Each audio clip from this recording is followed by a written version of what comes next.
Բերելու համար առաջինը երևի ցանկությունն է, բայց ցանկություն իմաստություն ձեռք բերելու։ Այո։ Երբ որ Սողոմոն իմաստուն է Աստծո հետ աղոթքի ժամանակ, ոնց որ ասած, Աստված իրեն առաջարկում է ինչ է ուզում, ինքը որպես գերագույն ցանկություն ուզում է իմաստություն ախնդրում, այնտեղ նաև խոսք է գնում թագավորության, հարստության մեջ իշխանության մասին, ինքը խնդրում է իմաստություն, որի միջոցով մնացածը տրվում է։ Բայց Սողոմոնի իմաստունի ժամանակ Աստվածաշունչ որպես այդպեսին չկար գրված։ Չէ, կար գրքեր, բայց մեր ամբողջական Աստվածաշունչը չէր։ Բացի դրանից Քրիստոսն էլ է նույն ձևով ասում, որ եթե նախ փնտրեք երկնքի արքայությունը, որի մեջ նաև բնականաբար մտնում է այդ իմաստությունը, մնացածը ավելիով կտրվի։ Այսինքն մենք այդ որոշումը հասկացողությունը պետք է ունենանք, որ մեր համար առաջին հերթին այդ իմաստություն ձեռք բերելը։ Իսկ ճանապարհը էլի Սուրբ Գիրքն է տալիս 5 տակարանում բազում տեղեր ասում է, որ իմաստության սկիզբը Տիրոջ երկյուղն է, այսինքն երբ որ մենք ունենք ճիշտ մոտեցում Աստծո հանդեպ ու մեր քայլերը պայմանավորվում ենք մտածելով, որ Աստված ամեն ինչ տեսնում է, արդեն տեղից սկսում ենք իմաստանալ։ Մնացածը երևի կյանքի ընթացքում Աստված մենք է դասավորում հանգամանքները, որ դու սկսում ես կրթվել, զարգանալ ու դա համարվում է քեզ որպես իմաստություն։ Բառը ինքը հուշում է, էլի ընդհանրապես նպատակը որն է, իմաստ, այսինքն քո կյանքը ունենում է իմաստ, քո քայլերը ուղղորդվում է դրանով, որ դու ամեն ինչ կապում ես այդ իմաստի հետ։ Մեր պարագային, քրիստոնյայի պարագային Աստծո հետ է, Աստված է մեր կյանքի իմաստը, այսինքն ուղղություն տվողը։ Հետևաբար, եթե դու ապրում ես այդ ուղու մեջ, դու համարվում ես Աստծո տեսանկյունից իմաստուն մարդ, որը կարող է մարդկանց համար երբեմն հիմարություն համարվի։ Այսինքն Աստծո երկյուղ ճանաչել Աստծո պատվիրանները։ Այո, սկիզբը երկյուղն է, երկյուղը ինքը ավելի խորը հասկացողություն է, էլի, երկյուղը սովորական վախը չի։ Երկյուղը ավելի խորացած վիճակ է, երբ որ մարդը այդ վախը արդեն հաղթահարել է, առաջին աստիճանը ու նաև երկրորդ աստիճանն է հաղթահարում Աստծո հետ հարաբերության պարգևներ սպասելը, հասնում է երրորդ աստիճանին, որը սիրո վիճակն է։ Ինքը վախենում է մեղք գործելուց ոչ թե նրա համար, որ կպատժվի կամ պարգևից կզրկվի, այլ որ Աստծուն կնեղացնի, որ իր սիրելի էակին կնեղացնի, ոնց որ մեր ընտանիքում այդ բանը կասենք, երեխան չի ուզում չարություն անի, որ ծնողը չտխրի։ Իհարկե դա արդեն մի քիչ մեծացած, զարգացած երեխա։ Մեր զարգացած քրիստոնյաները այդպես պետք է լինի, որ երկյուղ, այսինքն ես չարիք չեմ անում, որովհետև իմ Հայր Աստված կնեղանա դրանից։ Բայց ամեն դեպքում, որ պտտվում ենք, վերադառնում ենք պատվիրաններին։ Իսկ պատվիրանները իմանալու համար դուրս է գալի, որ պետք է դու Աստվածաշունչ իմանաս։ Դա կիրառական կողմն է, եթե Աստծո երկյուղ ունես, բնականաբար քո մոտ նաև կարիք է առաջանում Աստծո խոսքը լսելու, Աստծո խոսքն էլ առաջին հերթին Աստվածաշնչի միջոցով է, եթե Աստվածաշնչով դու արդեն ճանաչում ես Աստծուն, արդեն կյանքի հանգամանքներում էլ սկսում ես լսել իր ձայնը, բայց հիմնականը սկսում է Աստվածաշնչով բնականաբար։ Այսինքն դուրս է գալի իմաստություն ձեռք բերելու համար պետք է Աստվածաշունչ կարդալ ու խորհուրդ տրվում մեր եկեղեցու հայրերը խորհուրդ են տալիս սկսել առակած գրքից, որը ինքը էլի իմաստության գիրք է համարվում, Սողոմոնի կողմից գրված, իմաստության գրքերից, հետո ավետարանները, նոր կտակարանը, նոր 5 կտակարանը, վերջում նոր հայտնությունը։ Պատահական չի, որ Մեսրոպ Մաշտոց Սահակ Պարթևը առաջին թարգմանել են առակած գիրքը։ Իրանց ժամանակ էլ էր պրակտիկ, որ այդ գրքից սկսի մարդը Աստվածաշունչ կարդալ, ճանաչել իմաստություն եւ ըստ իմանալ զբանը սանջարը առակած գրքի առաջին։ Իմաստություն Սողոմոնի հետ էլ է, չէ՞։ Նույն ոճի գիրքը, դե առակած գիրքը Սողոմոնն է գրել։ Իրար փոփոխարացնող գրքերը։ Իսկականից շատ հետաքրքիր է, որ տեղից է սկսում մարդը, որտեղ այսինքն համ իմաստություն Սողոմոնի ինքն է գրել, համ առակածն է գրել։ Սաղմոսներն էլ շատ լավ։ Սաղմոսները որպես աղոթք միշտ կարաս կիրառես Սուրբ գրքի հետ ծանոթանալու համար, որ սկսես այսպես ասած ճանապարհությունը Աստվածաշունչով առակած գրքից է տալիս։ Բայց Սաղմոսը միշտ դու ամեն օր էլ կիրառական որպես աղոթք է, ոնց որ նարեկած։ Իսկ դրա առավոտյան է ցանկալի կարդալ Աստվածաշունչ, թե երեկոյան քնելուց առաջ։ Որտեղ որ կարդես մի տեսակ ոնց որ sense բան է սելում։ Չասեմ թուլանում ես, բայց լավ է իրականում օրվա մեջ երբ որ ժամանակ ես գտնում կամ ավելի լավ է հստակ ժամանակ հատկացնես, գոնե մի քանի գլուխ կարդաս։ Իսկ ավելի հեշտ տարբերակը եկեղեցական օրացույցով օրվա ընթերցվածքները։ Եթե արդեն մի անգամ անցել ես Աստվածաշնչի սկզբից մինչև վերջ ծանոթ ես, որպես եթե կանոնական կուրբան դառնա, կյանքի մաս ընթերցվածքներով ինքը պարունակում է եւ 5 կտակարանից եւ նոր կտակարանից մարգարեություններ ու միշտ օրվա ու որ այդ օրը դու փորձում ես տվյալ օրվա ընթերցվածքի հետ ինչ որ բանով կապել, այդտեղ եղած պատգամը իրականացնել ինքը շատ հեշտ է ու հետաքրքիր։ Ու փորձառությունը նենց է որ մարդիկ իրենց կյանքի ընթացքում զգում են որ օրվա ընթերցվածքը ոնց է այդ օրվա վրա ազդում ու հանգամանքները դրա շուրջ է կառուցվում։ Կարող է հրաշք թվա, բայց ինքը իրականում հրաշք չի, այլ Աստծո ներկայության ապացույցել է, եթե դու տենց ես անում։ Ոնց որ շատ մարդիկ ասում են, չէ, մտահոգությունների մեջ բացեցի Աստվածաշունչը, ոնց որ սրտից հետ խոսար այդ հատվածը կամ նույն Մատթեոս վերլուծությունը բացում ես իմ կյանքում շատ է ոնց որ ինձ իմ խնդիրները այդ բանը տվյալ հատվածով ինքը վերհանում։ Դա է այդ Աստվածո այդ խոսմագրքի միջոցով դա այդպես կենթանի իրականություն է։ Իսկ այդ ընթերցվածքի այդ կետերը, բաժինները ո՞նց են առանձնացրել սկզբունքով։ Այդ մենք միշտ ասում ենք որ մեր եկեղեցու հայրերն են առանձնացրել երևի օրինակ տոնական օրերին է ինչ որ բնականաբար որ առնչվում է տոնի հետ աստվածամոր տոնի հետ կապված ընթերցվածները վերաբերում է Քրիստոսի հետ կապված աստվածամոր դրվագներին Քրիստոսի ծննդյան հատվածն է միշտ կարդացվում որտեղ դա է էլի ոնց որ ամենա իր այն բանը կարևոր դերը Քրիստոսի կյանքում տեղից է սկսում ու այդ տրամաբանության մնացած տոների հետ կապված օրինակ բանը հանրապետական մաղթանքի հետ կապված օրը ընթերցում է Պողոս Առաքյալի հատվածը իշխանություններին վերաբերող մի հատվածը կարող է տենց ուղղակի դրել են զուտ որ ամբողջ գիրքը կարողանա ընթերցեն տարվա ընթացքում տոներին է կապված է կոնկրետ բովանդակության հետ սրբոց տոներին ասենք մարգարեների հետ սխրագործություն կատարած մարգարեներից են հատվածներ դնում Պողոս Առաքյալի էլի սրբերի մասին հատվածներից են դնում տենց այսինքն օգնում են ոնց որ դու մտնես այդ կարելի ասել 50% կապված է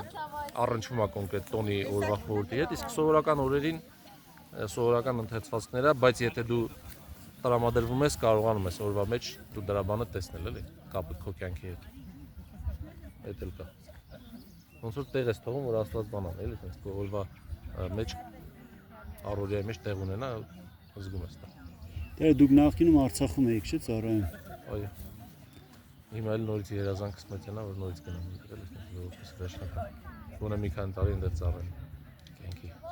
Բայց հուսով եմ, որ շատ շուտ կլինի, էլի երբ որ հասկանանք դրա արժեքը ու իրապես սրտով հոգով ուզենք։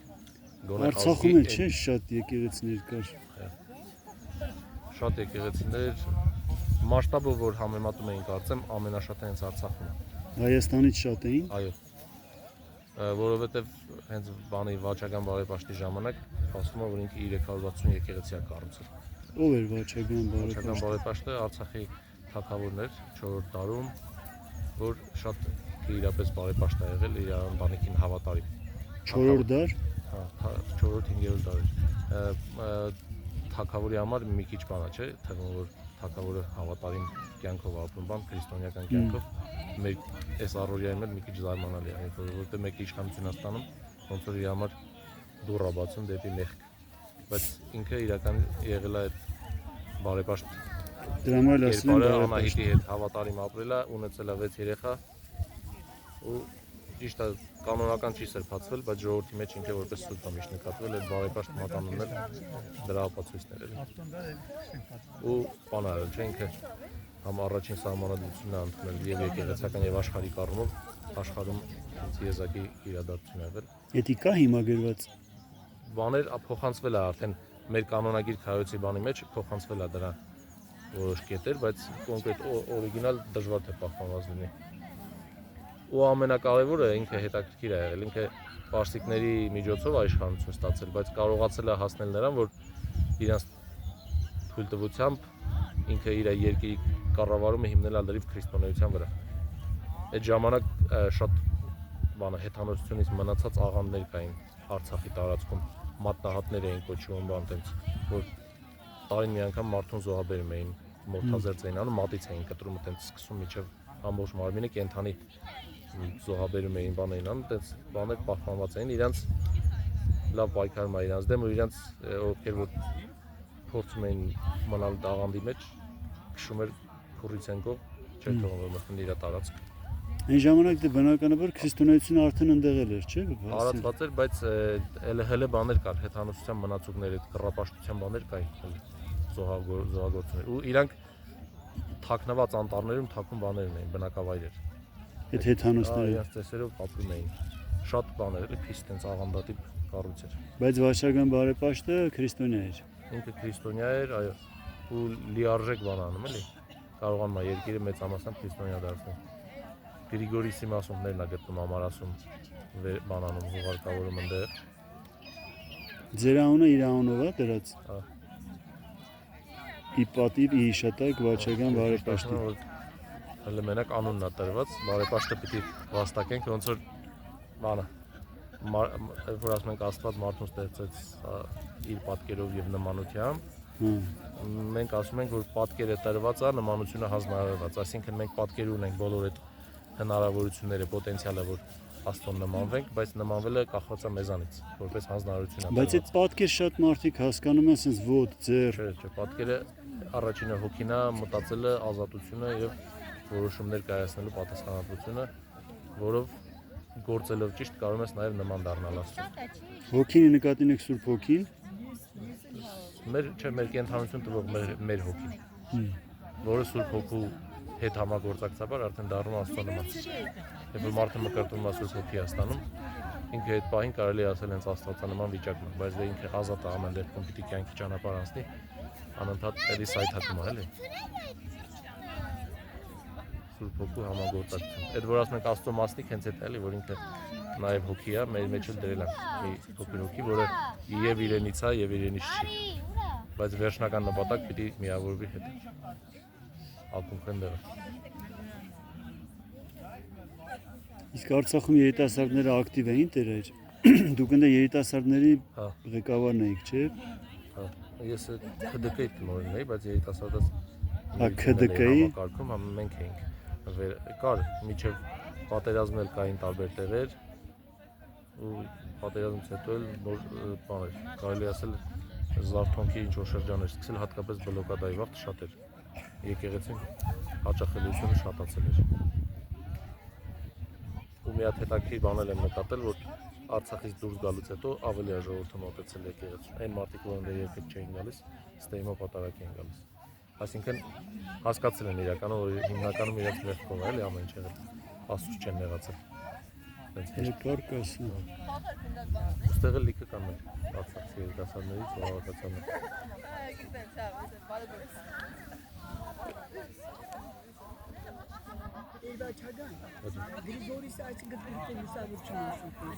Գրիգորիսը Գրիգոր Լուսավորչի որդու տղան է, Վրթանեսի տղեն է։ Թորն է, ինքը ջահել տարիքում 15 տարեկանում հոգևորական է դառել, գնացել այնտեղ քարոզել։ Ես որովհետև գիրք ունեմ Գրիգոր Լուսավորչի տեսիլքը եւ Էջմիածինը տեսիլքներում ձոնած բանաստեղծություններ կան։ Հիմա բայց չի տպում առաքելական եկեղեցին ձայնելն է։ Այնտեղ Գրիգորիսը ասում։ Իրան երկու անունն էլ ասում, Գրիգորիսը հունարեն տարբերակն է, նույն Գրիգորն է։ Ուղղակի հիմա տարբերելու համար այս կրտսերին Գրիգորիս են ասում, Գրիգորն էլ մնացել է Գրիգոր Լուսավորիչ։ Գրիգորիոս բառն է, էլի հունարեն Գրիգորիոսը։ Գրիգորիս։ Մեր բառը Գրիգորիսն է։ Սերեցինս գեսներ։ Կա պատարակ սկսել եմ խաբաչ։ Բայց հատուցները չեն բերել, ոնց կստեն։ Հա։ Իսկ որ այդ հատուցները լիցին։ Ժամերգություն մաքսիմում։ Ոչինչ։ Միգիսը տենց է լավ։ Այդ հակուսները որ դարից է ստեղծվել, որոշվել որ տես պիտի Զարգացում ունեցել է հաստատ, բայց այդ կոնկրետ մասերը ինքը հին ուխտի նաև նմանություն ունի, այդ փորուրար, բազբան, սա հին ուխտի նմանությամբ է, կարելի ասել հենց սկզբից էլ եղել է։ Ճոխությունը բանը կարող է մի հին ուխտի, այսինքն իսրայելական այդ տաճարի այո, քահանայի զգեստների կարդում ես մեծամասամբ նմանություններ ունի ինքը, եւ շուրջառը, եւ այս բաները վակ ասվածա, փորուրար։ Աղոթքներով են, չէ՞ հագնում տերեր։ Ամեն զգեստի հատված քահանան առանձին աղոթում է, խնդրում որ Աստված այդ զգեստի որպես նշան դրա միջոցով իրան բանանի, ոնց որ գոտե պնդի պատարակը մատուցելու։ Ու անընդհատ ասում եմ որ ես չեմ պատարակ մատուցողը, այլ դու ես իմ միջոցով գործում, էլի ես մեղավոր եմ։ Այս զգեստները շատ կարևոր է, որ ինքը հասկանա, որ ինքը չի էդի անում։ Ինքը չի պատարակ մատուցում։ Մենակ այն մարդկային բանը չի, էլ ինքն էլ է բնականաբար։ Աստծո զորությունն է ոնց որ բայց հագնում։ անընդհատ հա ծածուկ աղոթքների մեծ մասի բովանդակությունը դա է, որ հրավիրում է Սուրբ Երրորդությանը, Սուրբ Հոգուն գործակցելու իր հետ, որովհետև ինքը անարժան է մենակ պատարակելու։ Ինքը այնտեղ մի հատ հետաքրքիր աղոթք կա, որ ասում է եւ պատարակիչն ես դու, եւ պատարակվողն ես դու, եւ ընդունող ես։ Հենց երրակի հետաքրքիր պարադոքս է, էլի։ Ինքը համ պատարակն է մատուցում, համ ընդունում է, համ էլ զոհվում է։ Շատ հետաքրքիր է։ Այդ ծածուկ աղոթները մենք կարանք կարդանք պատարակի ժամանակ։ Առաջ մի քիչ բան այդպես փակ էր մնում, բայց հիմա կա թարգմանված տարբերակներ, կարաս վերջնես կարդաս։ Այն պատարակամատույցի մեջ է կա գրած։ Ու թարգմանաբար որ ավելի հասկանալի լինի։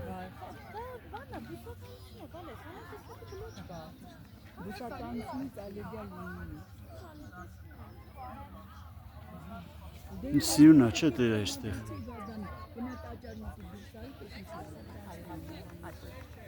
Բոլոր առումով մաքրություն կա, էլի։ Այստեղ էլ որ գալիս ես հասկանում ես Այդ որ դուք Դեռ չկա էլ ինչ մտածում ես։ տրոսներով ինչ որ քաշում ես։ Հա ինքը տրոս ունի, ծառին ակապում ինքը իրան քաշում է։ Այս բան կա։ Այս բնության մեջ որ լինում ես հասկանում ես ինչքան պակաս ունես բնության ու ոնց է քեզ երջանկացնում բնությունը։ Քո ակունքն է իրականում պատահական չի որ մենք միշտ երկնքի արքայությունը ասում ենք դրա պարտեզ, ասինքն համեմատում ենք անտառի հետ։ Բոլոր լեզուներով, բան, Եդեն, Եբրայերեն, չգիտեմ, Պարադիզ, բոլորը այգի է նշանակում։ Այսինքն ի սկզբանե մարդը հասկացել է որ բնության մոտիկ լինելը նման է բանին, էլի, Աստծո ներկայությունը վայելել, որտեղ իր անմիջական ստեղծածն է, կամ Աստված այգին տնկեց մարդուն դրեց այնտեղ։ Դա որ գալիս է ստեղել ոնց որ վերհուշ ասում են, քաղաքը լրիվ հեռացնում է դրանից։ Հետո երևի վերջին 50 տարում է, էլի, որ մարդիկ սկսել են սենց շենքերում, ինչ որ սենց բետոնի կառույցներում ապրեն։ Որը ես չեմ պատկերացնում որևէ խելամիտ մարդ, որ ինքը իրեն լավ զգա որ շենքում ապրում։ Նախկինում գոնե էլի որ փեդից են եղել տերը, իսկ թվում է փեդը էլի գոնե մոտ է էլի բնությանը, իսկ այս բետոնը вообще ասին։ Այո, արհեստական բան դա չէ։ Ճիշտ է։ Կամ քարից սարքած մի թեփուս, որ ինքը գնում է բնությունից կտրում տաշում բերում, չէ։ Մեր հին Հասարակ տան մեջ այն հատակն է որ փայտից առնում, ուրիշ է զգում։ Ճիշտ է։ Ու որ պրես գրանին տալնում ուրիշ է։ Դրա համար գոնե փայտատիպ մեդլախ են գոնե, չէ։ Այդ էլ տենց զոկեբաներն խապում Որ են։ փայտի նախշ լինի վրան, ուզում ենք միշտ փնտրում ենք այդ բնական բանը։ Որովհետև իրականում մեր էության հետ անհամատեղելի է, էլի արհեստական բաները։ Ապակիներով շենքը, չգիտես։ Ես չեմ կարող դեռ հանգստանալ։ Ձեր տունը սեփական է թե Սեփականը Ղարաբաղ է մնացել, հիմա եկեղեցու տանն ենք մնում։ Դուք հենց Արցախից եք դեր այդ։ Հա, ծնունդով արմատներով լրիվ։ Որ քաղաքի Մարտակերտ։ ծնունդով այնտեղից է։ Բայց ճեմանը ստեյք ավարտել, հոգևոր։ Սևանի ճեմարան Գևորգյան։ Տեր Հովհաննեսին վերջի անգամ տեսած ու բարձրանացու ինքը մեր տան մեջ ուրեմն եկավ տնօրեն կարեց ռումբարի տնքանից առաջ էլ արդեն դեռ ինքառաջից առաջ ուրեմն երբ որ հայերենով էր խոսում այսինքն մեր գրական սովորական հայերենով խոսում է ես էլ շապիտ էի կարել ու նայեց ասած նման բաներ ու ծանր դեպրեսիա էի տանում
Ես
շնորհակալություն